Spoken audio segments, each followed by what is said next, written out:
Et bonjour à tous, comment allez-vous? Est-ce qu'il y a des gens avec moi d'ailleurs, tout simplement? Suis-je seul? Vais-je parler dans le vide aujourd'hui? Ah, Shadowlist! Salut! Toujours présent à ce que je vois. Comment tu vas? Cool, cool, cool, cool. Eh bien écoute, moi j'ai la météo qui me défonce les genoux. Oui, je suis vieux, mais enfin je suis vieux non, mais je pense que j'ai des genoux d'une personne de 80 balais, puisque c'est la misère. Mais sinon, ça va tranquillement. Prêt pour ce petit stream sur les cartes qui sont une thématique que j'aime beaucoup. Donc voilà. Salut Eric! Ouah, on peut pas tout avoir, Shadownist, dans la vie, hein. On peut pas avoir la calvitie, la belle moustache et des bons genoux. C'est pas possible. Ça fonctionne pas comme ça. Donc, donc j'ai juste pas de genoux bien. Oui, la calvitie est un trait positif à mes yeux. Voilà. Euh, sinon ça va être compliqué. Comment ça va, Eric? Ah, j'ai pas. Alors, je viens de remarquer que je n'avais pas modifié le texte en bas. Merci, Eric. Le temps de voir si on n'a pas deux, trois petites personnes qui arrivent en plus. Pour ceux qui étaient là la semaine dernière, mon vidéaste était connecté et m'avait fait remarquer que j'avais oublié des chaussures chez lui. Il s'avère que je pensais également avoir oublié un short. Alors je ne l'ai pas perdu chez lui, je ne l'ai pas perdu de chez d'autres amis, donc ça veut dire que j'ai perdu un short entre Montpellier et Toulouse. Euh, je ne sais pas. Je n'ai pourtant à aucun moment enlevé mes vêtements dans le bus, donc voilà. Enfin voilà. Bah écoutez, si ça vous... Tu m'as fait tu as fait une soirée très arrosée, mais même pas, Eric, même pas. Ça avait été tout à fait très calme. J'étais parti le lundi en milieu de journée. Tranquillement, sans truc particulier, tout ça. Donc non, non, il n'y a pas de... Je ne comprends pas comment ce short a fait pour disparaître de ma valise. C'est très très très étrange. Ce sera un mystère que j'essaierai d'élucider quand je retournerai à Montpellier du coup. Il a fugué. Ben, je pense aussi, Shadownist. Ça m'embête parce que c'était mon seul short qui avait pas de trou. Donc donc c'est dommage quoi. Un fan qui voulait un trophée. Ah! Alors si vous êtes la personne qui a pris mon short, je vous prierai de me le rendre s'il vous plaît. Parce que je l'aimais bien. Voilà. Bon.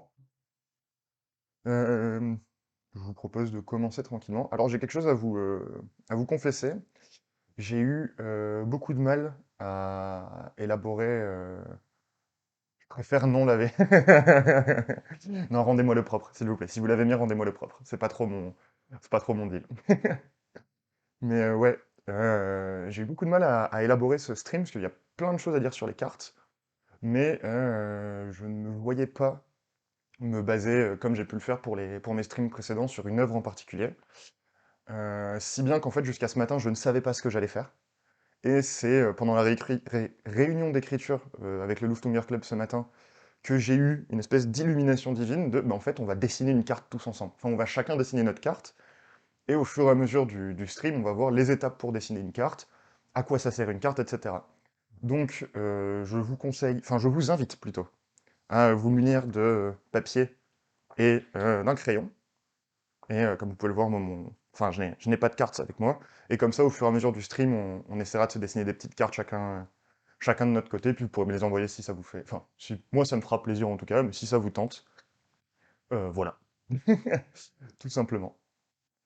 Donc voilà, la première question du coup que je me suis posée vis-à-vis des cartes et du world building, c'est à quoi ça sert une carte en fait? C'est bête, mais ça sert à quoi? C'est quoi l'intérêt? J'en ai trouvé plusieurs, que ce soit pour l'auteur ou pour le lecteur. Euh, L'intérêt premier, à mon sens, d'une carte pour l'auteur, surtout quand on parle de fantasy, et à la limite, si votre roman ou votre nouvelle de fantasy se passe dans une ville, par exemple, c'est très intéressant, attention, les cartes de ville, on en parlera plus tard, mais vous avez moins besoin d'avoir une carte que si vous voulez que vos personnages traversent tout le, traversent tout un pays, tout un continent, aille dans des villes, des régions variées, etc. Dans ce genre de cas, à moins que vous ne vouliez vraiment jouer sur une espèce de flou dans à quoi ressemble effectivement votre univers, j'ai l'impression qu'avoir une carte, bah, ça va vous permettre de vous-même en tant qu'auteur, d'avoir une bien meilleure visualisation bah, de votre œuvre en fait, et aussi de mieux répartir votre territoire. Parce que c'est con, mais il y a, même si on est sur de la fantasy, et du coup il y a beaucoup de choses qui, ou de la SF d'ailleurs, hein, et où du coup il peut y avoir beaucoup de choses qui fonctionnent pas comme dans la vie réelle, genre une montagne toute seule au milieu d'une forêt, des choses qu'on verrait moins de notre enfin, bah, dans notre monde. Euh, il y a quand même des cohérences qui sont pas mal à avoir, et dessiner, dessiner sa carte, ça va vous permettre, enfin votre carte, ça va vous permettre en fait de mieux appréhender votre territoire, réfléchir juste, bah, mes personnages ils commencent à tel endroit, je veux les amener ici, puis là, puis là, puis là, et voir un peu par où ils vont passer, etc. Donc c'est vachement important, enfin, c'est vachement intéressant. C'est pas obligatoire, encore une fois, on n'est jamais obligé de faire une carte, mais j'ai l'intuition que si vous partez vers un pays, enfin, une grosse région ou un pays, un continent, c'est toujours mieux parce que bah, si vous avez un continent entier, vous allez probablement vouloir que des fois on entende parler d'autres villes, d'autres pays, etc. Potentiellement vous faites de la fantaisie avec beaucoup de politique. Et dans ce cas-là, bah, il faut que vous sachiez où sont les royaumes, où sont les empires, qui est allié avec qui, tout ça. Et une carte, bah, c'est quand même le meilleur moyen de réunir toutes ces informations sur un seul bout de papier, en fait, puisque vous pouvez faire quelque chose de très détaillé, ou quelque chose de beaucoup moins détaillé, mais avec des informations en dessous de vos pays, ils sont ennemis avec machin, ils sont alliés avec un tel, etc. etc. Donc la carte, ça peut vraiment être un très très bon outil. L'autre intérêt, c'est que, alors, j'ai pas souvenir d'être déjà tombé sur un livre qui faisait ça. D'ailleurs, avant toute chose, je tiens à remercier Shadownist qui m'a envoyé un mail avec une quinzaine de propositions de cartes. Donc c'était vachement cool, ça m'a vachement servi et tu vas en retrouver quelques-unes dans le stream d'aujourd'hui. Le deuxième intérêt, c'est que une carte, ouais, voilà, alors, ça va se faire parce que les États-Unis, et que du coup, ils vont construire une montagne pour les JO. Mais naturellement, enfin, ça existe, des montagnes qui soient seules paumées quelque part, mais généralement, une montagne qui est seule, elle est pas trop trop loin d'une chaîne de montagnes ou d'un truc comme ça. Après, bon, c'est les États-Unis, donc ils font des... Attends, UEA, c'est bien États-Unis. United States of America, ouais, c'est bien ça. Euh, Enfin, enfin, le faire artificiellement, faut les moyens, quoi. Euh, Tous les pays du monde ne peuvent pas se le permettre. Mais bon. Euh, Ah, Arabie Saoudite. Ah putain, je suis vraiment trop con. Autant pour moi. Tu me diras, c'est pareil, enfin, c'est des pays qui ont qui peuvent se, comment dire, mobiliser des moyens qui sont relativement monstrueux, en fait. Et c'est grâce à ça que, bah, justement, ils vont créer des fausses montagnes, créer des pistes de ski dans des pays désertiques, etc., etc. Mais, alors, bien que ça puisse être fait, d'ailleurs, c'est vrai, ça pourrait être fait dans de la fantasy, et on pourrait tout à fait imaginer euh, une montagne créée par des mages avec, en plein milieu du désert, de la neige, du ski, etc. C'est tout à fait possible, mais du coup, c'est quelque chose qui aura été fait, je pense, par l'homme ou par une entité pensante, en tout cas. Enfin, j'ai l'impression. L'autre utilité de la carte, et là, c'est si vous la montrez, c'est que elle peut vous servir à tromper votre lecteur. Au sens où vous pouvez montrer une carte, qui met une partie de votre pays, et en fait l'action ne s'y déroule pas. Du coup, votre lecteur, les premiers chapitres qui ont lieu là-dedans, votre lecteur, il a eu le temps de s'habituer à cette carte, il a potentiellement fait des allers-retours, chose que personnellement, en tant que lecteur, j'adore faire quand j'ai une carte, de revenir en arrière, vous regarder avec mon crayon, ah, ok, ils sont allés jusque-là, ils ont fait ça, etc.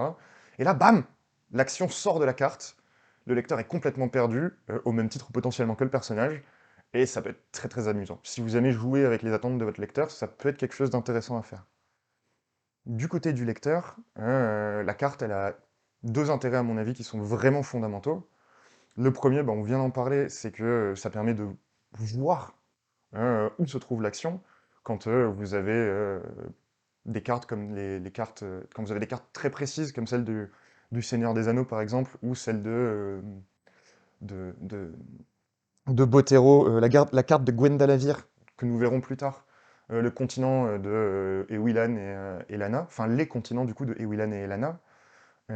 C'est des cartes qui sont très très fournies et qui en fait vous permettent en tant que lecteur, d'un côté, de voir où se trouve l'action, voir les déplacements, envisager comment est-ce qu'ils passent, est-ce qu'en regardant sur la carte, on peut déterminer qu'ils auraient pu passer par ailleurs, et s'ils y passent pas, pourquoi?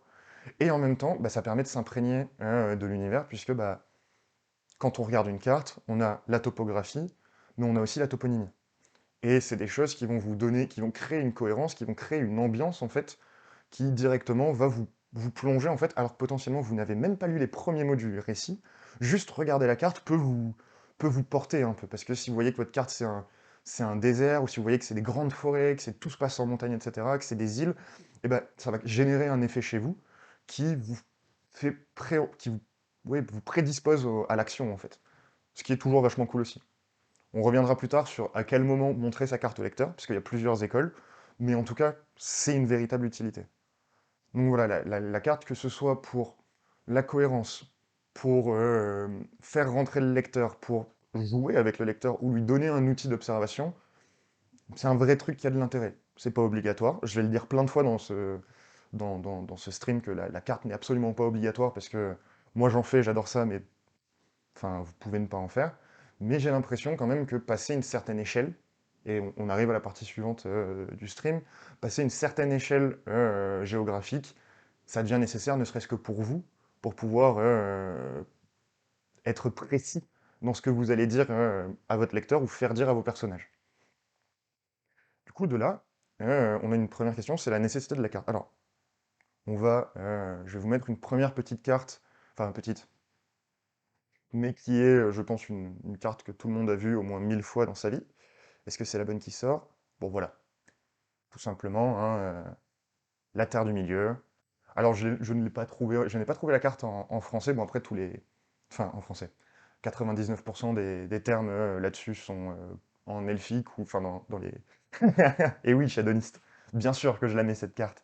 La majorité des termes ne changent pas selon les langues, mais voilà, je n'ai pas trouvé une où c'était juste écrit la Terre du Milieu. C'est Realm of the Middle Earth, et puis voilà. Pour le coup, cette carte, à mon avis, elle fait partie des cartes qui sont très détaillées.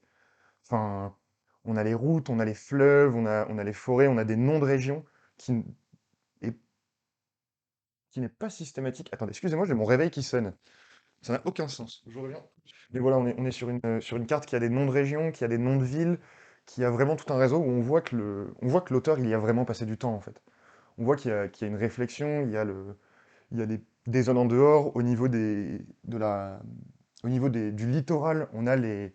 Alors, je n'ai pas le nom exactement. Vous savez, ces petites lignes qui désignent en fait la profondeur, la descente en fait en profondeur du, du niveau sous l'eau. De la même manière que sur beaucoup de cartes classiques, vous pouvez avoir ces traits-là, mais aussi pour désigner l'altitude. Notamment, ça se sert beaucoup dans les randonnées. L'altitude, en fait, est le dénivelé. Mais voilà, enfin là, ça, on l'a ici, on l'a sur assez peu de cartes. Enfin, on voit que c'est vraiment quelque chose de très fourni.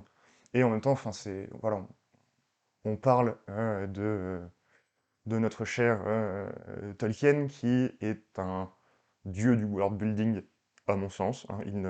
Ça n'implique que moi. Mais enfin voilà, sa carte concrétise tout ça. D'un autre côté, alors je vais montrer une autre œuvre que je n'ai pas lue, mais qui m'a été conseillée par plusieurs personnes vis-à-vis de la carte, et dont on avait parlé la semaine dernière. Ici, vous avez maintenant la carte de l'épée de vérité de Terry Goodkind, et c'est une carte qui est tout à fait... Enfin, comment dire? C'est pas une mauvaise carte, elle est très bien, mais on voit qu'il y a beaucoup moins de... Elle est moins précise. Il y a moins d'éléments qui sont posés dessus. Après, bon, je me suis un peu renseigné sur l'univers de l'épée de vérité, c'est-à-dire la question les trois royaumes qui sont... Royaumes, si je ne dis pas de bêtises, qui sont séparés par des barrières qui vont être détruites, si je ne dis pas de bêtises, pendant le tome 1 ou à la fin du tome 1, quelque chose comme ça. C'est quand même beaucoup moins précis. Enfin, c'est pas moins précis. Il y a moins d'éléments, j'ai l'impression. Enfin, c'est moins fourni, en tout cas, voilà, c'est ça le terme, que, euh, que voilà, quoi. Enfin, je veux dire, j'ai un très bon ami qui adore l'épée de vérité, qui m'en a dit beaucoup de bien. Beaucoup de gens m'ont dit que sur la fin, ça tirait un peu en longueur, mais que dans l'ensemble, les premiers tomes pouvaient être vraiment extraordinaires. Mais voilà, enfin, je vais vous remettre ma tête en grand. Les questions qu'on a à se poser vis-à-vis de la question des cartes de fantasy.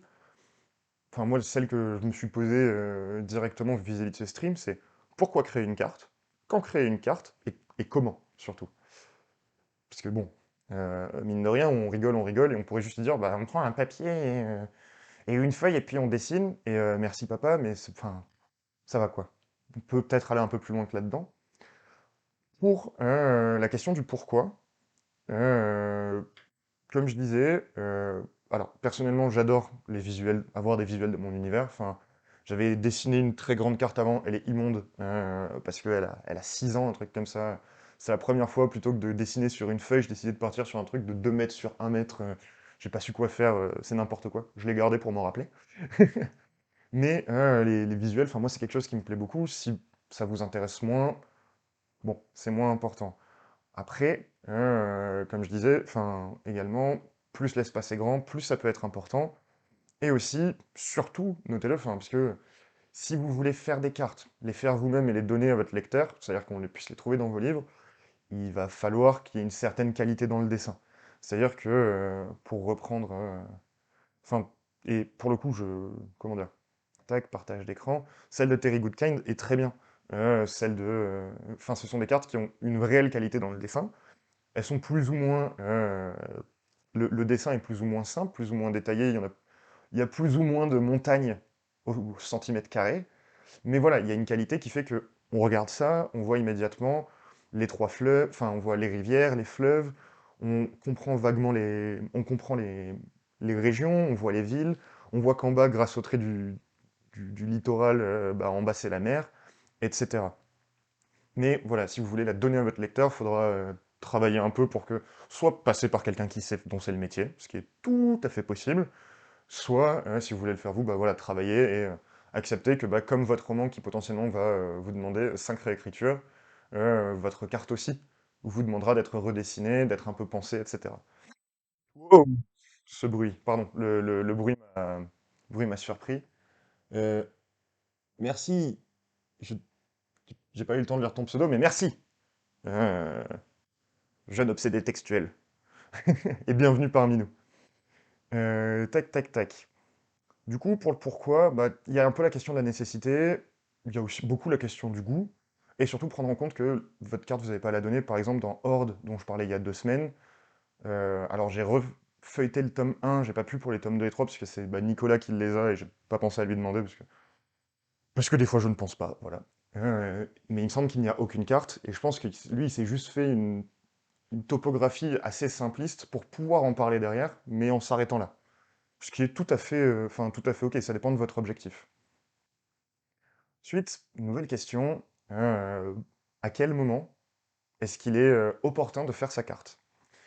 Euh, de mon- à mon avis, il faut déjà connaître un mini... Enfin, on ne peut pas commencer le world building de son univers par le dessin de la carte. Parce qu'en fait, une carte, c'est de la géographie, bien sûr, c'est des espaces, de la topographie, mais il y a aussi, une carte, c'est aussi porteur d'énormément d'éléments historiques, puisque bah, il y a les noms, déjà, mais il y a aussi, bah, s'il y a des villes à des endroits, c'est que ces villes, elles ont été construites, s'il y a une des villes qui a une capitale, ça veut dire qu'il y a un royaume autour, ou une république, ou un empire, ou etc. Et du coup, je pense que la carte, c'est intéressant de se poser dessus quand on commence à s'y connaître un petit peu. D'autant que, pour parler de toponyme, on reviendra là-dessus plus tard, puisque c'est une partie des cartes que j'aime beaucoup, mais très souvent, les toponymes ont une raison, les noms des lieux. Si on prend quelques villes françaises pour aller assez vite, Nice, si je me trompe pas, c'est inspiré enfin, c'est une ville qui est gréco-romaine à la base, et dont le nom qui est à la base Nicaia ou Niké vient d'une déesse. Voilà. Marseille, c'est pareil. À la base, c'est un nom qui est tiré d'un dieu grec antique. Bordeaux, on a plusieurs lectures, notamment une où le mot originel viendrait d'un côté de boueux et de l'autre de abri, qui renverrait au fait que c'est localisé dans un marais. Bref, les lieux, leurs noms, ils ont une raison, souvent, qui s'inscrit tant dans l'histoire du pays où ils sont que dans sa géographie. Du coup, commencer par la carte tout de suite, c'est pas forcément le plus intéressant. Ce qui vaut mieux, c'est, je pense, commencer par réfléchir un peu à son univers, commencer à réfléchir à ses personnages, à son histoire, etc. Avoir des bases qui sont de plus en plus solides. Et là, quand on se dit, ok, Massilia, ville fondée, 600... Ouais, c'est Marseille, ouais. J'ai vérifié ce matin, pour pas dire de bêtises. Mais voilà, c'est au moment où vous commencerez à avoir vraiment une belle visualisation un peu de tout ça, que là, vous pourrez vous dire, ok, ça commence à être précis, je veux commencer à aller un peu plus loin dans mon world building, dans mon écriture. Il faut que je pose des éléments pour pas me perdre dans mes descriptions, parce que si un jour je dis que l'Empire des Méchants il est au nord et en fait d'un coup il est passé au sud, soit vous êtes un auteur qui joue énormément sur ce genre de choses et ça peut passer très difficilement, soit ça va tout de suite passer pour une coquille monstrueuse et votre lecteur va le voir, mais en plus de ça, soit vous voulez vous auto-éditer, le lecteur va le voir, et ça va passer pour une erreur et c'est bête si vous êtes enfin, si votre livre est disqualifié par votre lecteur juste parce que vous avez fait une erreur comme ça.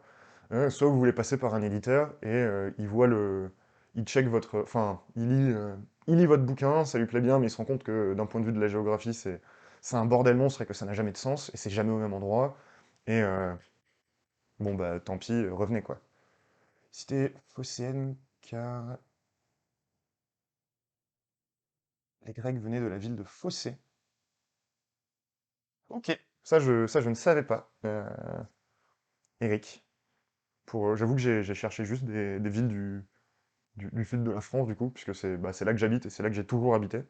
Et Toulouse, j'ai essayé de trouver, mais j'ai trouvé 7 explications différentes en 3 minutes, donc je me suis dit non, non, non, non, non, non, non. Ça a l'air trop... Ils ont pas l'air sur deux, donc voilà. Mais ok, je savais pas pour... Ah, c'est la ville de ma grand-mère, ça. Moi, j'y suis y allé une seule fois, j'ai fait une réaction allergique hardcore, et du coup, j'y suis plus jamais retourné. Mais voilà, la ville, enfin la ville non, la carte, dès qu'on commence à avoir un peu de matériaux, qu'on veut le fixer, et surtout rappelez-vous que, bah, prenez en compte si vous vous mettez à dessiner votre carte, que comme pour votre récit, c'est pas parce que vous commencez votre carte qu'elle est figée à l'infini.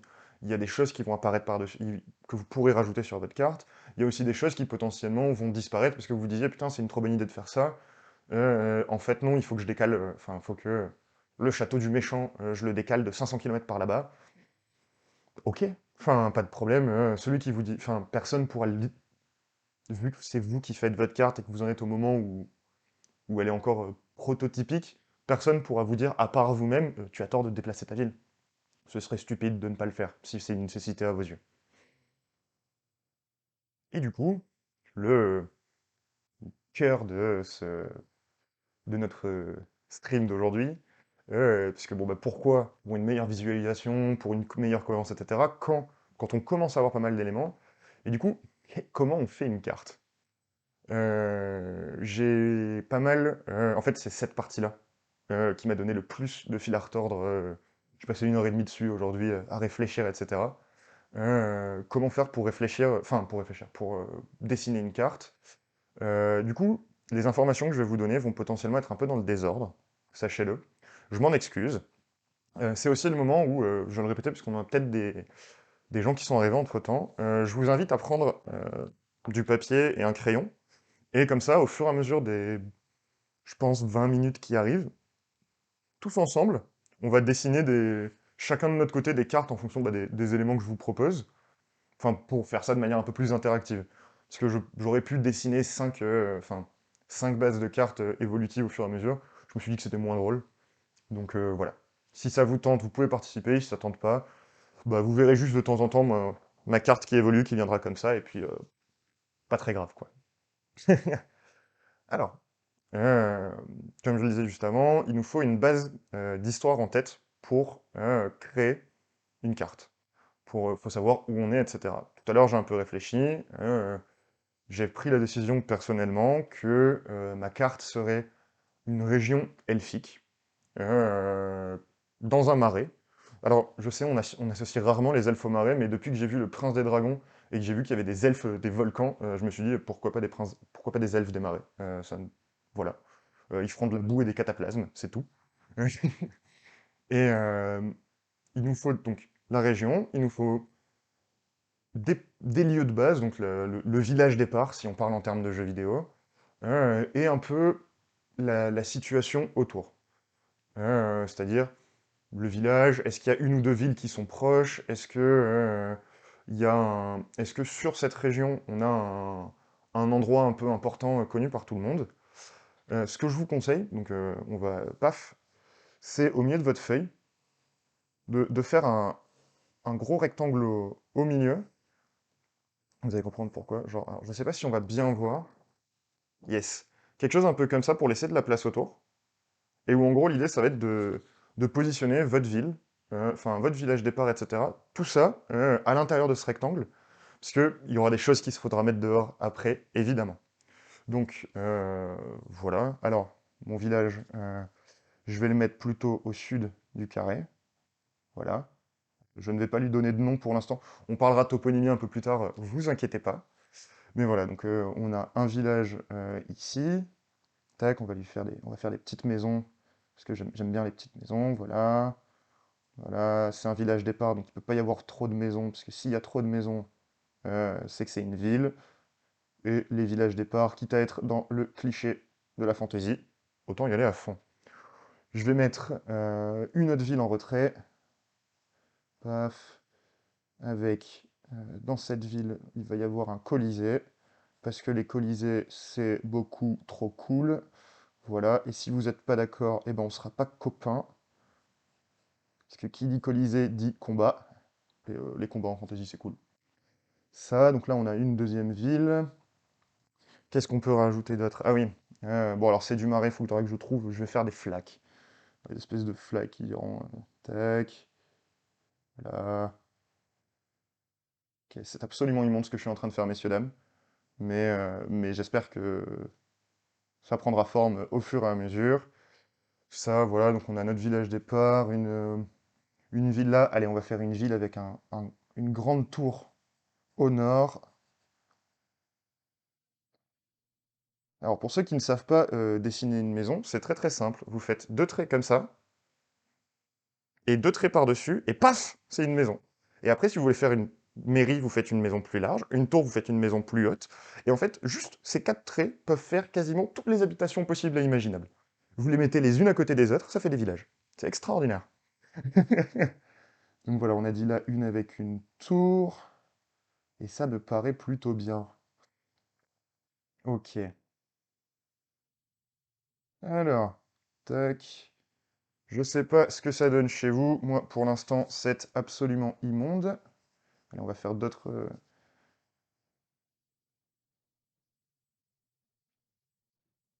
Alors, pour l'instant, moi, ça donne ça. Est-ce que c'est dégueulasse? Oui, je suis absolument d'accord avec vous. On suppose que les ronds sont censés. Parce qu'en fait, je me suis rendu compte que je n'avais jamais dessiné de marée dans ma vie et que je n'avais jamais vu sur des cartes. Enfin, de manière un peu rapprochée, comme on pourrait voir avec les montagnes ou quoi. Donc voilà, c'est le début de ma carte, qui est une région enfin une région des elfes des marais. Une fois qu'on a ça, donc on a fait notre dessin, on a fait nos trois petites villes, notre petite base autour. On va ajouter des éléments naturels en plus. Euh, on va ajouter donc montagne, forêt. Et si vous voulez rajouter des petits villages encore ou quoi, vous rajoutez par-dessus. Pour le coup, ce que je vous conseille, maintenant que vous avez rajouté, enfin que vous avez votre premier machin comme ça, là, c'est si vos montagnes sortent du rectangle que vous avez dessiné, c'est de faire les montagnes qui vont un peu plus loin, pour donner un peu plus d'épaisseur à votre carte, et un peu plus de profondeur en même temps. C'était pas épaisseur le bon terme, c'était profondeur. Pour ceux qui ne savent pas, une montagne, c'est un accent circonflexe, tout simplement. Et une forêt, vous faites comme un petit volcan. Pour un arbre, vous faites ça. Voilà. Attention, hein, c'est la technique Mathieu Bégaud, je ne sais pas dessiner. Donc ça, pour moi, c'est un arbre, et on en met plein à côté. Et pour une montagne, vous faites des trucs comme ça. Pas d'accent circonflexe, pardon. Euh, C'était pas bien ça, Mathieu. À la suite, et ça fait, en mettant plein, ça fait une chaîne de montagnes, en fait, tout simplement. Donc on va se faire ça. Allez, plein de montagnes à l'ouest. Alors pas la peine d'aller dans le précis, hein, je vous rappelle que on est sur du turbo brouillon, donc on ne se prend pas la tête. L'objectif n'est pas que ce soit beau, c'est juste de se rendre compte qu'on peut vraiment, absolument faire une carte en 20 minutes. Euh, alors pour le coup, pour ceux qui ne le savent pas, je fais beaucoup de jeux de rôle, avec mon univers notamment, et du coup bah, la question des cartes est d'autant plus importante dans l'univers du jeu de rôle, parce que bah, il faut que vos joueurs ils puissent voir un peu ce que vous faites, etc. Donc c'est par là que j'ai abordé, enfin c'est grâce au jeu de rôle et aux campagnes successives que je fais avec mes copains que j'ai pu... Une campagne, c'est une série de jeux de rôle. C'est grâce à ça que j'ai pu faire du... Enfin, un petit peu m'améliorer dans les cartes, et par m'améliorer, enfin, c'est pas beau ce que je fais. Enfin, c'est pas... Je suis pas un pro. Mais de trouver des petites astuces dans tous les sens pour avancer dans dans mes compétences de cartographie. Parce que, encore une fois, les cartes, c'est cool. C'est beaucoup trop cool. C'est plus cool que Anne, en tout cas. Euh, pour ceux qui ont la rêve, bien sûr. Je n'ai aucun problème avec les gens qui s'appellent Anne. Hop, allez, on va faire un peu de forêt par là. Parce qu'à côté des elfes du marais, il y a les elfes de la forêt qui, nécessairement, se foutent de la gueule des elfes qui vivent dans la boue. Parce que les elfes de la forêt, c'est jamais des gens très humbles. Ceci est absolument un jugement de valeur personnelle. Il n'engage que moi. Donc voilà, on fait sa petite forêt de ce côté. Clac, clac. Paf. Allez, là, on va en mettre encore un peu. Allez, je vais m'arrêter là. Ouais, c'est bien comme ça. Hop. Très bien. Là, on a un début de forêt. Allez, on va mettre une ville ici. Paf. Avec plein de petites maisons. Alors, je vous conseille toujours avec vos cartes de toujours tout faire au crayon. Alors, ça paraît stupide, mais... Et de ne passer au stylo, en fait. De ne repasser au stylo qu'à la toute fin, limite quand vous en êtes à l'étape de la toponymie, en fait. Parce que vous allez vouloir gommer potentiellement... Si vous faites des cartes comme moi, où on voit un peu les villes, et où la ville, c'est pas juste une croix avec écrit nom de la ville, euh, vous allez vouloir potentiellement gommer un peu un bout de la ville, gommer un peu un bout de la forêt, pour ajouter les noms de manière jolie. Parce que dans l'ensemble, j'aime bien quand on a des... Comment ça s'appelle? Quand quand les villes ont un petit dessin associé qui vous permet de voir que, ok, le truc qu'il y a dans cette ville, c'est le Colisée, le truc qu'il y a dans cette ville, c'est un chapiteau de cirque, le truc qu'il y a dans cette ville, c'est un bordel, etc., etc. Tac, et, allez, et là on va mettre un château des elfes. Alors, pour les châteaux, je vais être honnête avec vous, j'ai pas d'astuce. Je fais le même château depuis que j'ai 4 ans. Euh, il est très suffisant à mes besoins, donc zéro prise de tête. Et puis de toute façon, si quelqu'un vient vous voir un jour et vous dit, mec, ta carte elle est moche, ou meuf d'ailleurs, ta carte elle est moche, vous le regardez, vous lui souriez, vous lui faites, je sais, je sais. Et généralement, ils savent plus quoi vous répondre après. Paf, alors. Tac, allez, on a un château avec un donjon, nickel. Ok. Alors, je sais pas où vous en êtes. Moi, maintenant, ça donne ça. Du coup, voilà, on a toujours nos villes, notre marais. Là, alors attends, en fait, je ne vois pas où est mon doigt. Si, là. Là, on a de la forêt qui... Ah! Ok. Là, on a de la forêt qui, idéalement, mais bon, on va pas tout faire là, remonterait tout au long ici. Et là, on a des montagnes qui descendraient comme ça et partiraient sur les côtés un peu comme ça. En gros. Voilà. Est-ce que vous avez fait votre petite carte ou est-ce que je suis le seul qui dessine? Ça m'intéresse. Le temps que vous... Ah, Shadowlist, trop bien. Trop, trop bien. Bon, pour l'instant, tu t'en sors? Ça te paraît... Est-ce que tu avais déjà fait des cartes avant, déjà, pour tes écrits? Ou est-ce que c'est complètement nouveau pour toi? J'écoute en rangeant mon gros bazar. Oh oh, ok Eric, pas de problème. Eh ben, très heureux de t'accompagner dans ton bazar, du coup. Oui, il y a longtemps. Ok. Et t'avais... Enfin... tu faisais un peu des petits trucs moches. Oui, ben on commence tous par là. Au début, on est tous petits et moches, puis après on grandit, on perd nos cheveux, et... Non, c'est pas ça la réponse, c'est pas ça la réponse. Alors, on a donc fait les montagnes, les forêts. On a notre ville de départ, quelques villes autour. Derrière, il va nous falloir un autre élément, c'est-à-dire euh, les potentielles rivières, lacs. Alors bon, moi, il y a déjà des trucs liés à la flotte, mais voilà. Et les routes. Alors, pour le début, bah, toujours pareil au crayon gris. Pour différencier vos routes et vos rivières, une fois que vous passez à la couleur, le mieux c'est deux couleurs différentes. Moi personnellement, mes routes, je les laisse au crayon gris sur mes cartes, comme ça fait un peu de différence avec tous les éléments naturels qui sont en noir, vert, etc. Et un autre truc pour vos rivières, slash fleuves, slash, etc. Pensez à mettre une petite flèche dans le sens du cours de l'eau. Parce que comme ça vous permettra de voir plus facilement et à votre lecteur d'où ça va, et enfin d'où ça part et où ça vient. Parce que si votre rivière, je vais commencer à poser mes rivières quand même. Si votre rivière part dans l'océan, il n'y a pas besoin. Mais là, moi, par exemple, il n'est absolument pas question. Enfin, il n'y aura pas il y aura pas d'océan sur cette carte. Du coup, vu qu'il n'y aura pas d'océan sur la carte, eh ben, le lecteur peut pas vraiment déterminer. Bon, là, ça va partir de la montagne, donc peut-être qu'il pourra déterminer en fait. Mais bon, enfin, vous avez l'idée, je suppose. Oh là là, ce marais, il est vraiment immonde, quoi. Euh, alors, ce n'est pas un marais que j'ai fait, c'est un quadrillage de lac. Voilà. C'est un genre d'échecs, jeu d'échecs, jeu de dames des lacs. C'est un peu kékia quand même, mais bon. N'est pas un pro du dessin de cartes qui veut. Donc voilà, hop, là ça finit par là. Là, on va la faire partir par ici, paf, paf, paf. Et toi, tu vas contourner, tac, la forêt comme ça. Ici, hop, hop, hop, hop, hop. Voilà, et celle-ci, elle va faire comme ça.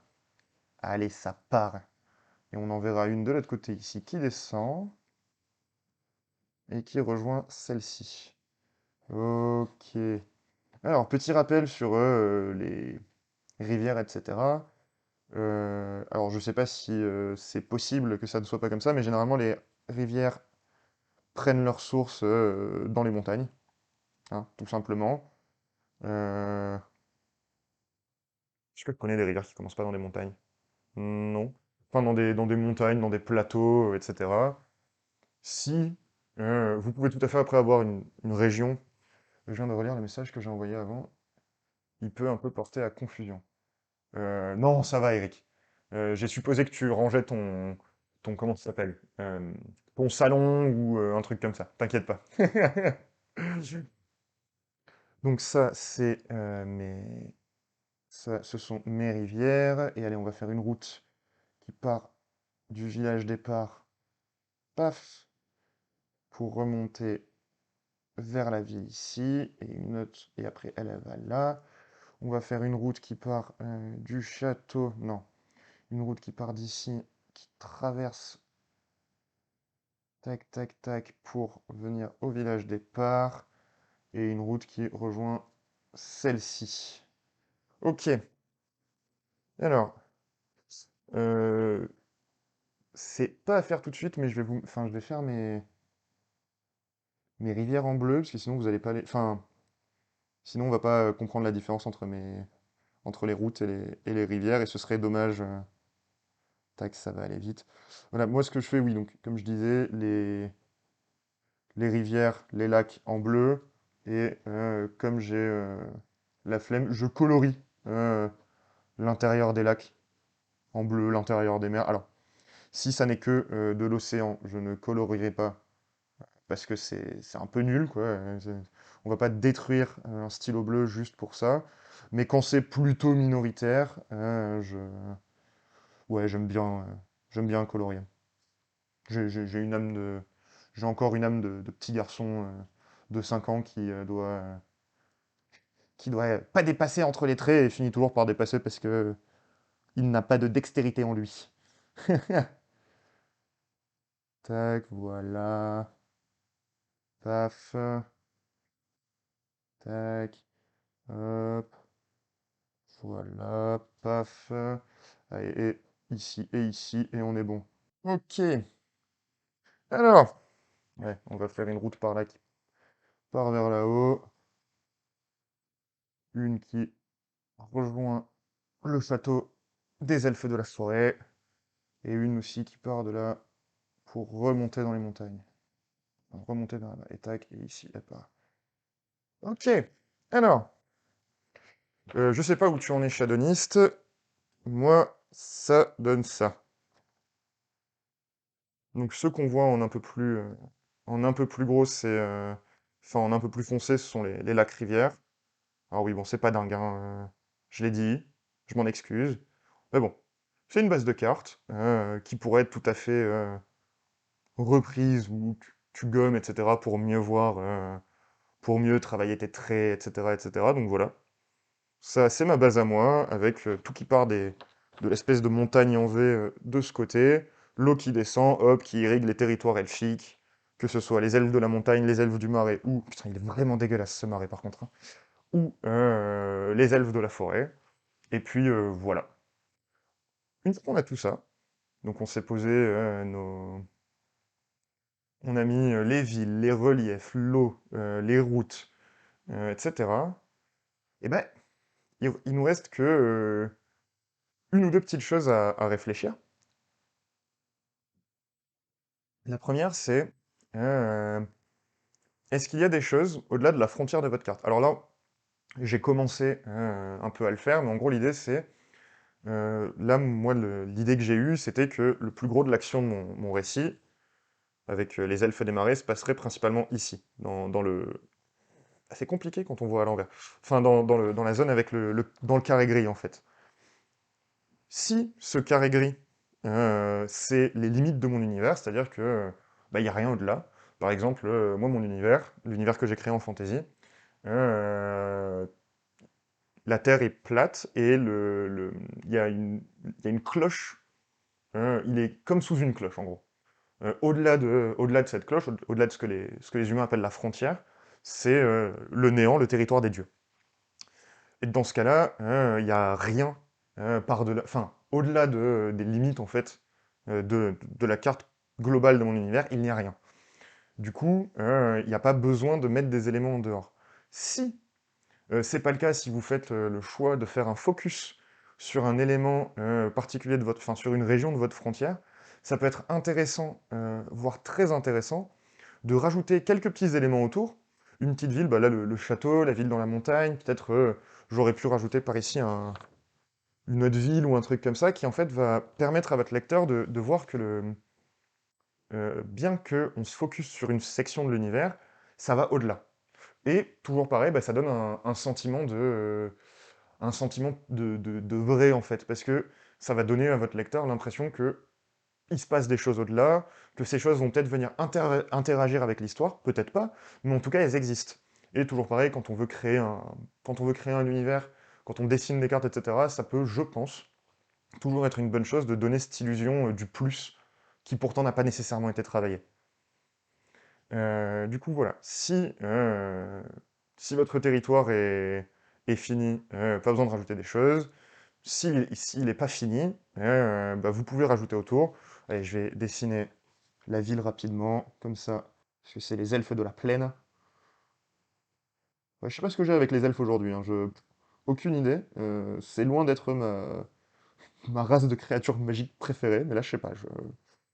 Les elfes, les elfes, les elfes. Ouais, donc on a des elfes de la plaine avec des grandes maisons parce qu'ils vivent avec leurs chevaux à l'intérieur. Oui, je viens de dire ça et je l'accepte. Des petites cheminées parce que y a que les elfes de la forêt qui veulent pas foutre le feu parce que s'ils foutent le feu, ils foutent le feu à la forêt. Et du coup, c'est nul. Voilà, donc on a une ville ici et allez, on va mettre un. Ouais, bon, c'est bien.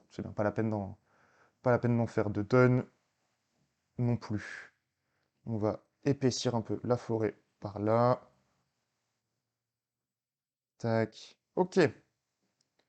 On a tout ça qui est en place. Et bien maintenant qu'on a tout positionné, il y a des nouvelles questions qui se posent. Euh, la toponymie, justement. Comment est-ce qu'on va appeler tous ces jolis petits lieux?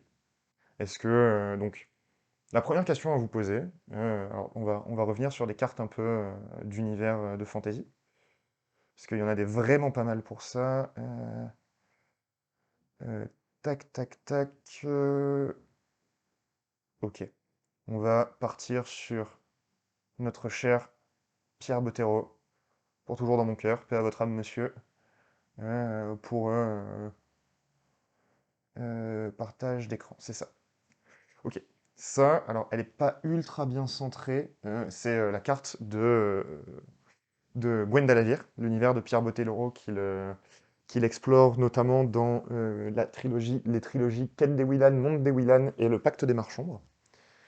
Euh, alors, de mémoire, Bottero n'a pas créé à proprement de langue, mais par contre, là où bah, la majorité enfin énormément de lieux j'allais dire dans Naruto, ça n'a aucun sens, dans Tolkien sont notamment issus de la langue elfique, enfin toutes les zones elfiques, si je ne dis pas de bêtises, si je ne dis pas de bêtises, je ne m'y connais pas assez à ce niveau-là, mais il me semble que beaucoup de termes viennent de là. Bottero, lui, sans créer une langue, ce qu'il a fait, c'est qu'il a créé des cohérences entre les noms de ces cités. Par exemple, si vous regardez, alors je sais que c'est difficile parce que l'écran est tout petit, tout ça, mais si vous regardez du côté de la partie, ce côté-là, c'est la gauche, Mathieu? C'est la gauche.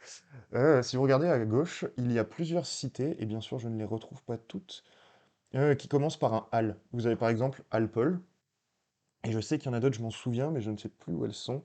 Voilà. Si vous regardez là où il y a écrit Grand Océan du Sud, si vous remontez un petit peu, il y a un lac, et à côté en tout petit, c'est Alchen. Vous remontez encore quasiment en tout droit. Enfin non, vous remontez vers le nord-est, non, vers le nord-ouest, et vous avez Alphar. Toujours au nord, Alpol. En faisant ça, avec ces halles qui reviennent au début des villes de d'une certaine région du monde et du coup de certains peuples, ça permet à l'auteur de créer une cohérence en fait pour le lecteur, qui se dit ok, bon bah s'il y a autant de villes qui commencent par Al quelque chose, elles sont très probablement liées. Ça c'est la première manière de choisir votre toponymie. Autre paf paf paf paf paf. Une autre chose vis-à-vis de laquelle vous pouvez réfléchir, c'est et là c'est si vous voulez partir dans de l'étymologie, et c'est du grand n'importe quoi souvent parce qu'on n'est pas des pros, mais oh là là, qu'est-ce que c'est drôle à faire. Euh, Votre région a été créée, enfin votre région existe depuis combien de temps? Est-ce que les villes viennent d'être construites? Est-ce que c'est un jeune royaume qui du coup a mis des nouveaux noms et où du coup ça peut être des noms très factuels?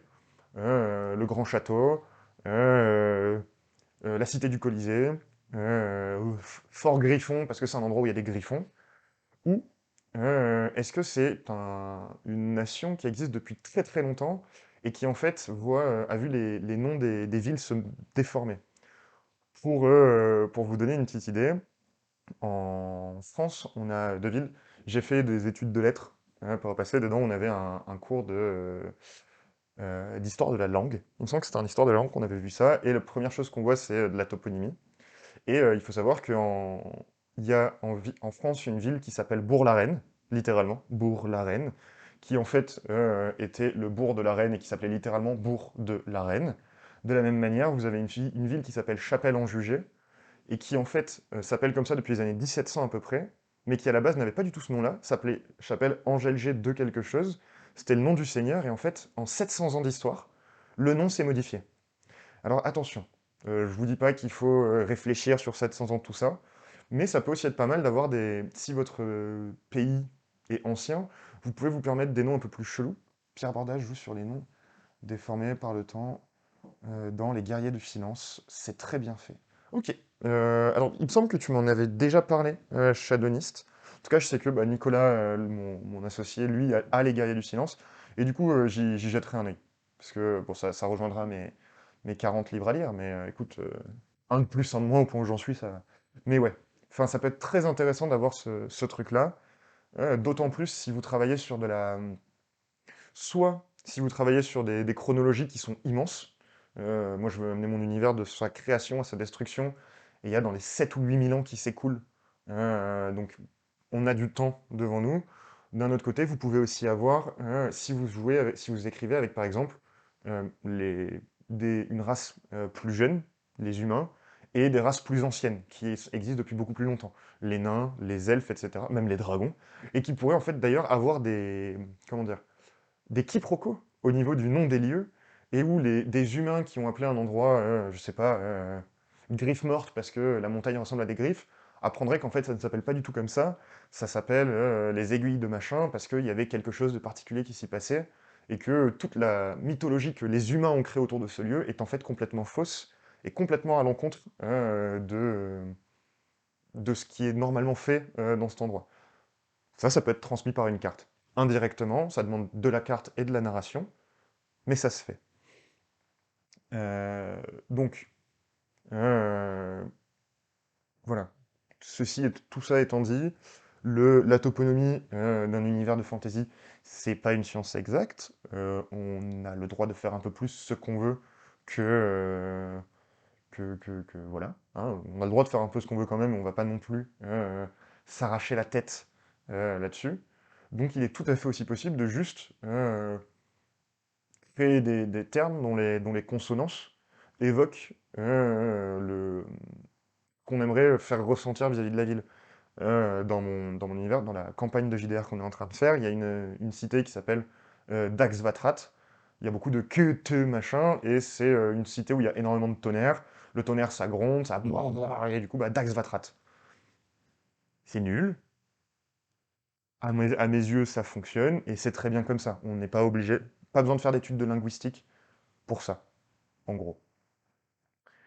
Maintenant qu'on a dit ça, enfin qu'on s'est dit ça, est-ce que, enfin, je vous propose de nommer les 4 ou 5 villes qu'on avait, enfin la ville ou les quelques villes que vous avez pu créer sur votre carte.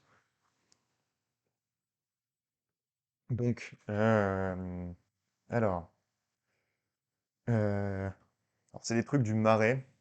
Pour moi, le Marais, c'est des machins qui font be, me ou gueux, c'est-à-dire bou ou gadou.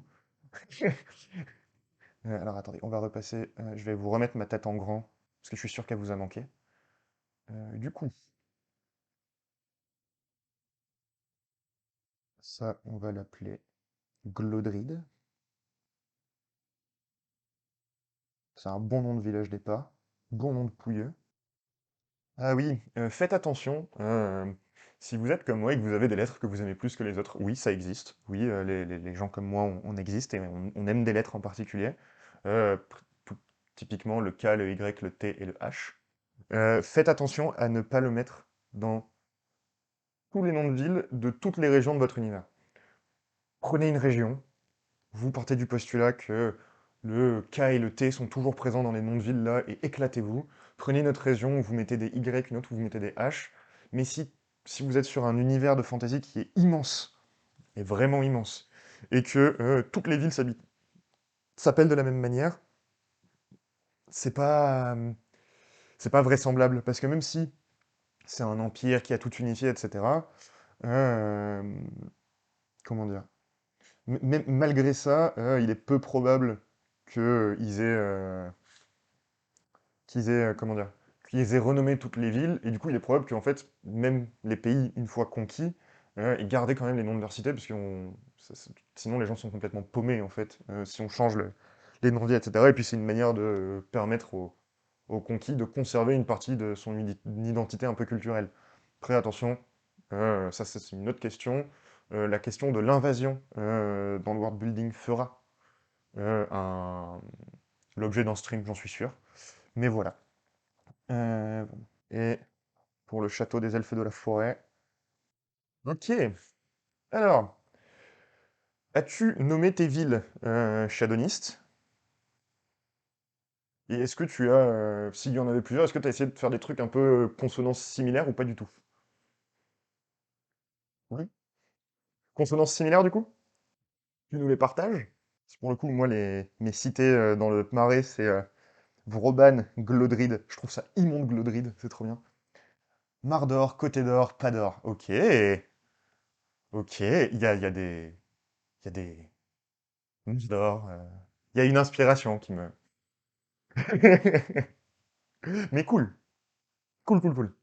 Je suis vachement content que bah, déjà que tu le fasses et que visiblement t'arrives à suivre. Ça veut dire que je dis pas n'importe quoi et du coup c'est cool.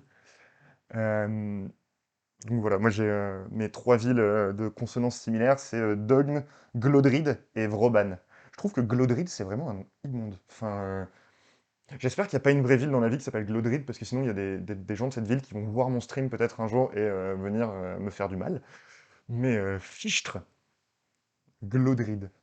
Bref, on a tous ces éléments-là. Normalement, pour être nickel, il nous manque un seul truc, enfin un type d'élément sur cette carte. Est-ce que vous avez une idée de ce que ça peut être? Non, c'était Godric, je pense, Eric. J'y ai pensé, et il y a moyen que ça vienne de là, mais je pense que c'était Godric. Parce que Glodrid, je vais regarder sur Google du coup. Euh, Glodrid. Eh bien, c'est un vrai prénom. Je ne pensais pas que c'était un mot qui existait sincèrement. Désolé. Parce que je me dis que si quelqu'un faisait ça avec Mathieu, je me sentirais un peu con et potentiellement un peu en colère. Donc voilà. Alors, Shadownist, oui, on a la question des frontières, effectivement. Et le deuxième point, et du coup ça fait deux en fait, c'est d'éventuels points d'intérêt. Par point d'intérêt, j'entends des choses qui ont un peu marqué l'histoire de la région et qui du coup sont reconnues et connues de la majorité des habitants. Par exemple, si l'une des forêts est une forêt qui est connue pour être une forêt remplie d'orques ou de gobelins ou une forêt de brigands, il y a moyen qu'elle ait un nom, cette forêt du coup. Pareil, s'il y a un volcan sur la carte de... non, je vais revenir à celle de notre cher Botero.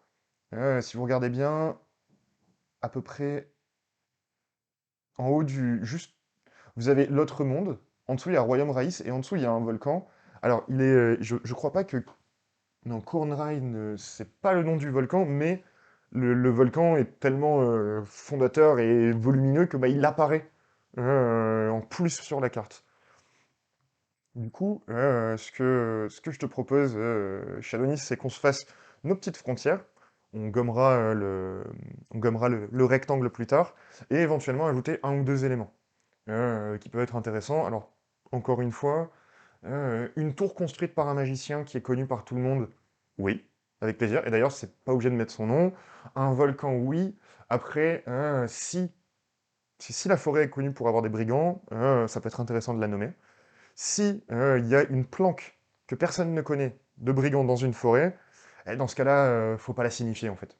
Parce que enfin, ces cartes, c'est vraiment une espèce de compulsion des éléments connus par bah, les futurs personnages du récit. Enfin, par les personnages du récit, du coup. Donc voilà. Alors, qu'est-ce qu'on va bien pouvoir se rajouter? Et le pauvre. Oui. Mais bon, après, écoute, s'il est très satisfait de son prénom, potentiellement, moi, il entendrait Mathieu et il se foutrait de ma gueule aussi. Donc, on va éviter ça. Alors, je vais me munir de ma gomme. Du coup, je vais diviser mon territoire entre les quatre types d'elfes dont j'ai parlé un petit peu plus tôt, c'est-à-dire plaine, montagne, forêt et marais. Et je pense que dans mon univers, je vais faire apparaître un truc qui ressemble vaguement à des elfes des marais, juste pour prouver que c'est tout à fait possible. Puis s'il faut, il y a déjà des... Comment dire? Il y a déjà des récits avec des elfes des marais. En fait, je suis persuadé d'être un espèce de héros de l'invention du machin, alors que pas du tout. Ce qui me ressemblerait tout à fait. Tac, oui, on a ça, paf. Les elfes de la forêt. Et en bas, allez, on va... niveau de frontière. Ah oui, ce que je vous conseille aussi, si vous avez sur une même carte des régions et des pays, c'est-à-dire différents niveaux de découpage, le plus simple, alors je sais plus où est-ce que j'avais vu ça, mais c'est les frontières dans un même pays, vous faites juste une ligne de pointillés, et les frontières entre un pays, entre deux pays, vous faites deux lignes de pointillés. C'est très simple, et c'est surtout largement suffisant. On n'a pas besoin de se prendre plus la tête que ça ne sert absolument à rien. Ça, vous voyez, c'est quand on fait les JDR et que j'oublie de ranger mes stylos après. Bon, je vais les faire en rouge du coup. Bon, allez, on va faire les frontières en rouge, c'est pas grave.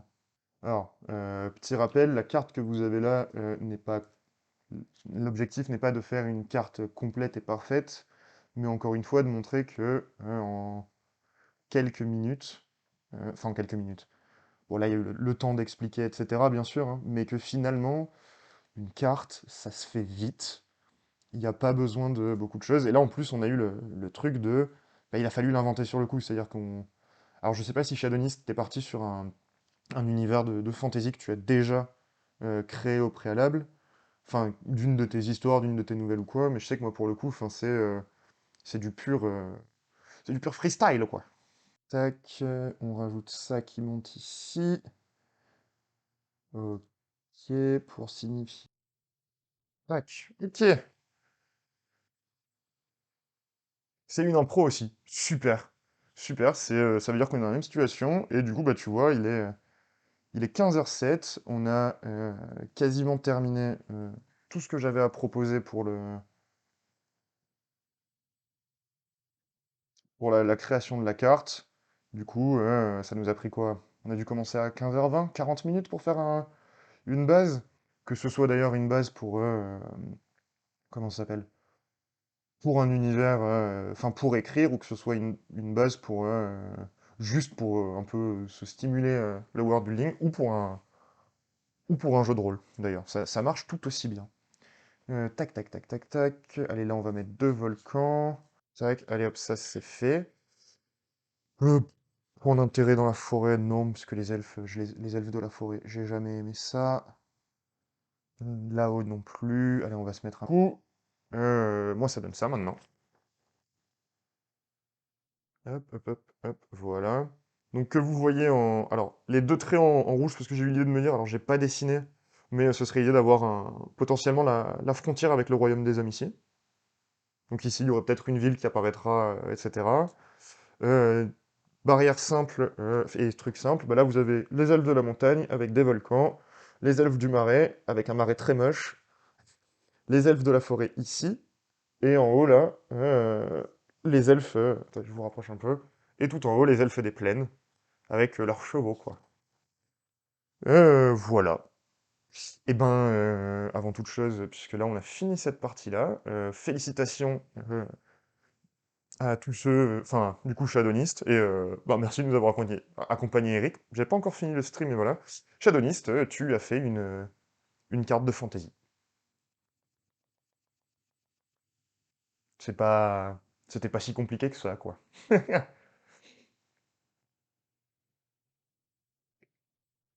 De là, on arrive... Déjà, est-ce que vous avez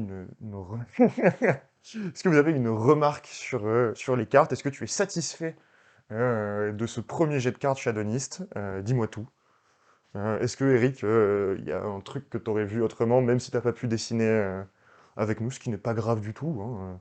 C'est moche, mais j'aime bien. Ouais, c'est, ça fait souvent ça les premières fois, et même les suivantes, hein, ouais. La première fois que tu dessines enfin que tu dessines la carte d'un nouvel espace, il y a un truc de genre, oh, je l'aime tellement, il est immonde. Ça arrive.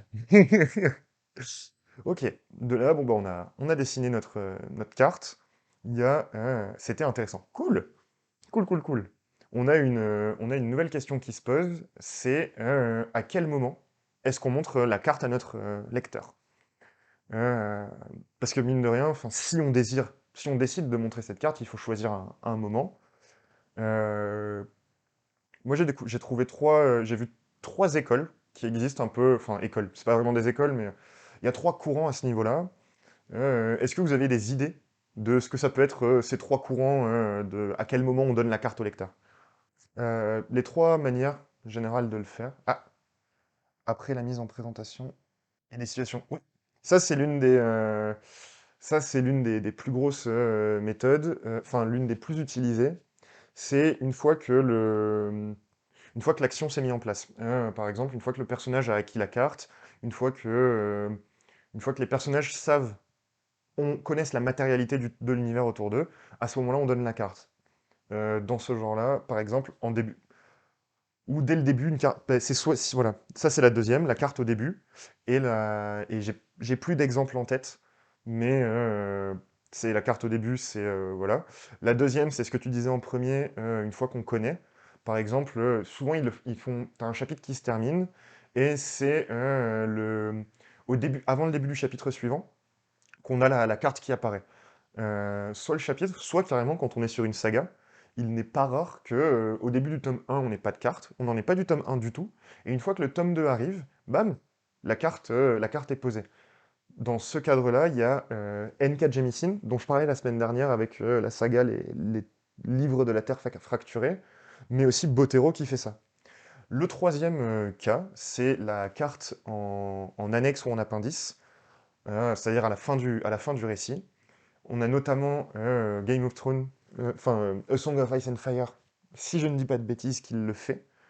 Et il faut noter que c'est pas parce que vous le mettez en appendice que vous pouvez pas dire à votre lecteur à un moment, faire un appel de notes qui dit, bah voilà, la carte dont il parle dans ce chapitre-là, vous pouvez la trouver, page 300, c'est l'appendice temps. Voilà, c'est les trois grandes écoles.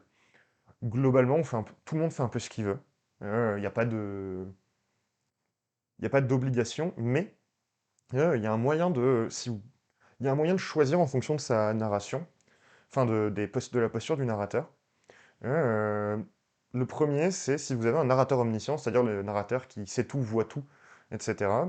Vous pouvez mettre votre carte où vous voulez, mais la mettre au début, ça va permettre, ça met un peu ça l'aligne avec le fait que comment il s'appelle? Votre narrateur sait tout. C'est normal que le livre, entre guillemets, dans sa matérialité, possède déjà la carte, que vous-même, lecteur, vous l'ayez déjà.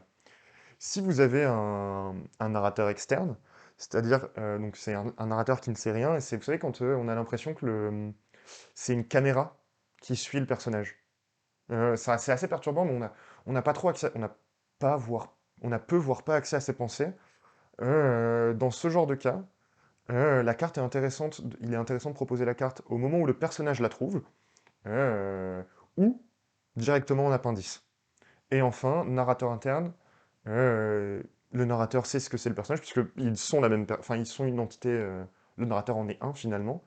Dans ce cas-là, vous pouvez mettre votre carte dès qu'un personnage qui a connaissance de la carte prend le contrôle de la narration, entre guillemets. Dès que vous avez, admettons, l'un de vos personnages est un sage qui a traversé le pays, qui a traversé le continent. Il y a des chapitres personnages différents. Au moment où c'est lui, cet érudit qui aura un chapitre personnage pour lui, et ben là vous mettez la carte à la fin de ce chapitre ou au début par exemple. Et ça vous permettra de faire une distance, enfin de montrer que lui a ces informations et pas forcément les autres. Dans tous les cas, rappelez-vous que vous pouvez faire absolument ce que vous voulez en termes de cartes. Il n'y a pas il y a pas d'obligation de quand la mettre, etc. Ça, c'est juste si vous voulez un peu jouer avec la narration et vous dire, bah voilà, moi j'ai ce narrateur-là, je vais plutôt aller de ce côté-là. Voilà. Et enfin, dernier petit point qui concerne les gens qui font des univers très très grands et qui se diraient, bah, maintenant que je sais faire une carte, je vais vouloir en faire 10. Alors, les cartes ne sont pas nécessaires, et une seule carte, c'est largement suffisant. Enfin, à part si vous êtes un psychopathe du world building qui adore avoir des visuels de tout, avoir des cartes du pays, puis des cartes des régions, puis des cartes des départements, puis des cartes des villes, j'adore ça, attention, vous n'êtes carrément pas obligé de passer par là. Si vous voulez passer par là, si vous voulez avoir plusieurs cartes et qu'il y ait plusieurs cartes qui apparaissent dans votre univers, enfin dans votre roman en tout cas, deux options. Et je pense que là, pour le coup, c'est assez restreint. Soit vous les mettez toutes à la fin du bouquin, avec éventuellement juste la carte générale de l'univers au début. Mais je pense que la majorité, il faudra les mettre à la fin. Soit vous les mettez, et ça peut avoir un côté très très stylé, mais dans ce cas-là, il faut les donner à la bonne mesure. Vous pouvez les disséminer au fur et à mesure. Par exemple, vous commencez le récit, on a la carte comment il s'appelle? De l'univers.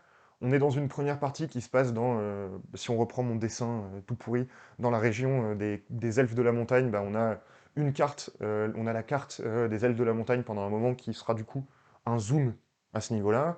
On continue là-dedans. À un moment, la troisième partie se passe chez les elfes du marais, bah, bam, on fait comme ça. Et vous mettez vos cartes au fur et à mesure. Prenez en compte que quelques cartes, c'est bien, pendant le récit, j'entends. Trop de cartes pendant le récit, je pense que ça peut rapidement saouler votre lecteur. Si vous avez beaucoup de cartes et que vous voulez les montrer, et je comprends, c'est ultra intéressant, vous avez fait enfin, vous avez travaillé, vous avez du matériau, ça montre un peu plus de cohérence, etc. Ça peut permettre à votre lecteur de passer un meilleur moment. S'il y en a beaucoup, mettez-les directement en appendice. Mettez limite à chaque fois qu'il y a une nouvelle carte qui peut être intéressante, vous faites un appel de notes dans votre roman en mode hop, petit 1, il s'agit de la carte page temps. Et comme ça, le lecteur qui est intéressé, il fait des allers-retours et il n'y a pas de problème. Le lecteur qui s'en bat un peu plus les couilles, il peut juste y aller une fois, regarder, faire genre ok, c'est cool, et puis se casser. En gros. Voilà. Voilà. Donc, moi, j'ai à peu près fait le tour de la question des cartes. Il me reste deux choses à vous dire. Il me reste toujours des choses à dire de toute façon, j'adore parler. Mais le premier, c'est que un récit qui se tient un récit de fantasy qui se tiendrait dans une ville exclusivement. J'en ai jamais croisé avec la carte de la ville au début.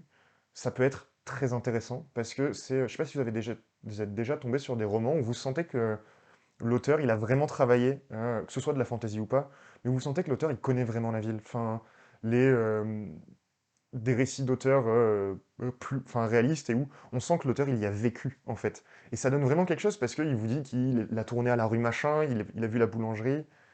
Mathieu Gaborit, Abîme, qui se passe dans une ville avec une carte, du coup, Shadowlist.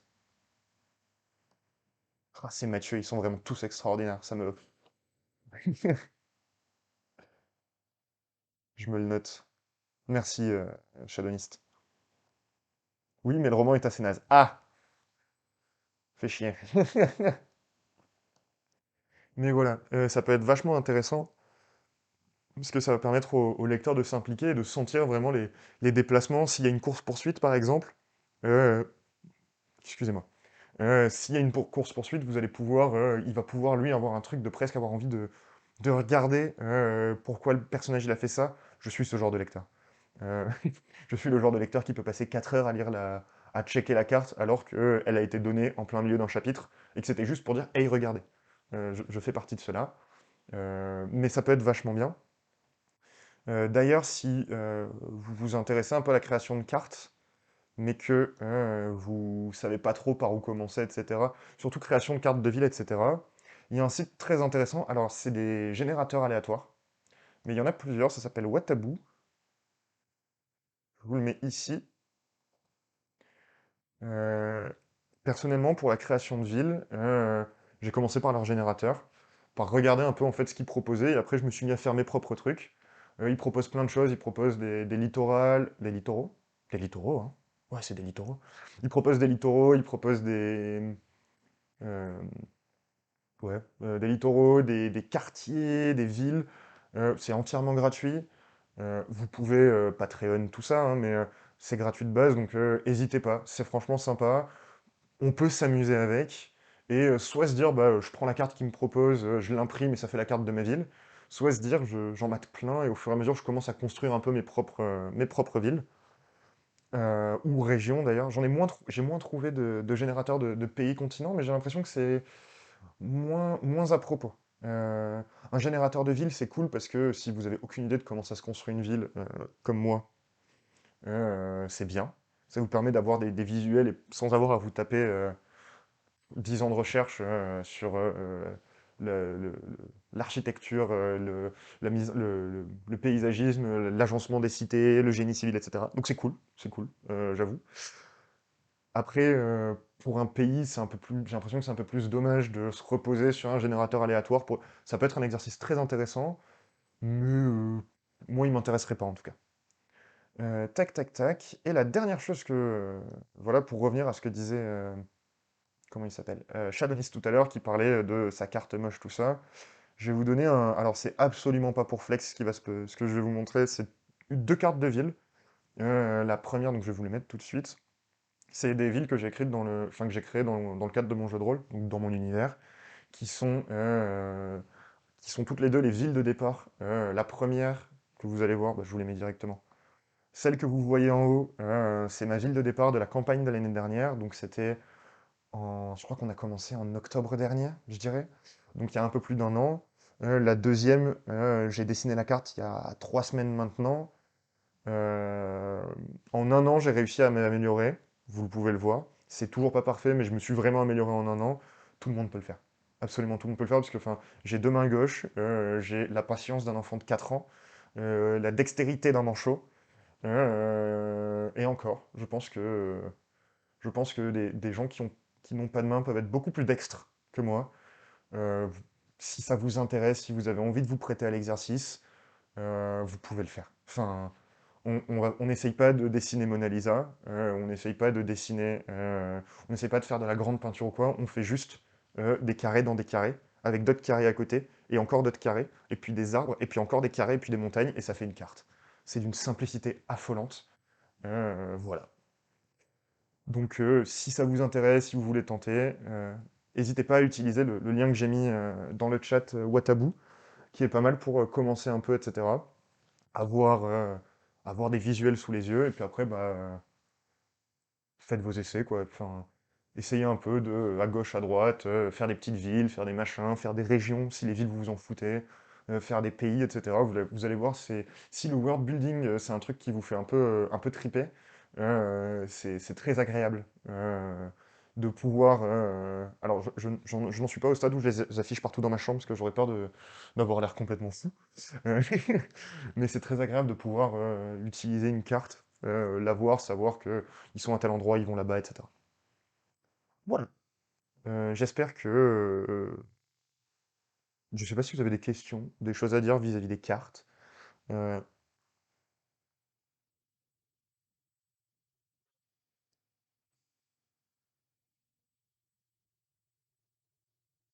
Dans tous les cas, bah, je vous remercie à tous les deux, et peut-être aux autres qui n'ont pas parlé d'ailleurs, je ne sais pas. Je ne sais pas comment on voit s'il y a des gens en plus sur le stream, mais en tout cas, c'était vachement intéressant. Merci Shadownist.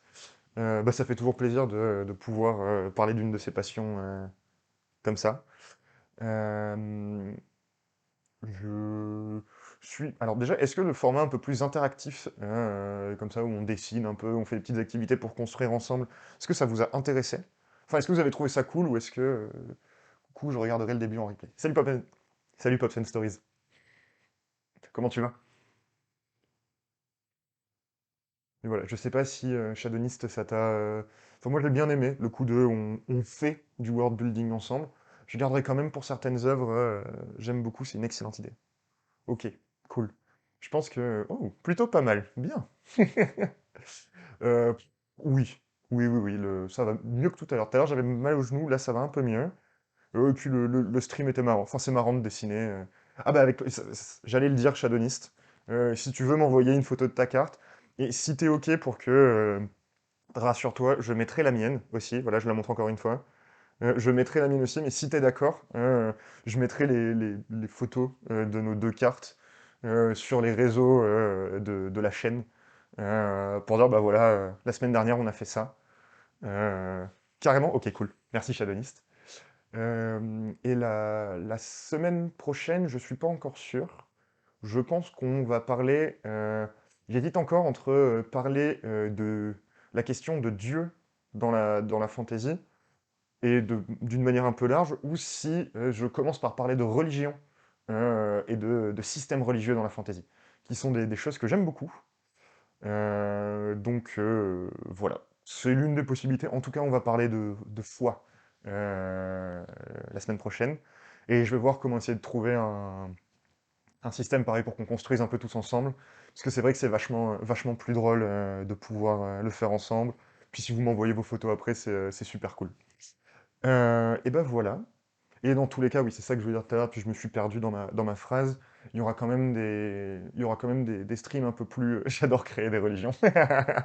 Oui, je comprends très très bien.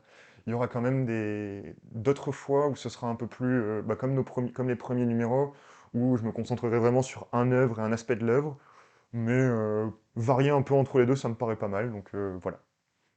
Bah écoutez, je vous remercie tous d'être venus. C'était vachement sympathique. Shadownist, je t'invite à m'envoyer une photo. Je vais te mettre parce que c'est vrai que j'ai pas mis mon mail dans le machin. Louvre-club.com. Est-ce que c'est ça? Est-ce que j'ai mis... Non, j'ai mis la bonne. Je t'invite à m'envoyer ta photo là-dessus, et puis je mettrai les deux, je pense. Selon, soit aujourd'hui, si tu me l'envoies aujourd'hui, soit je les mettrai demain sur les réseaux du club.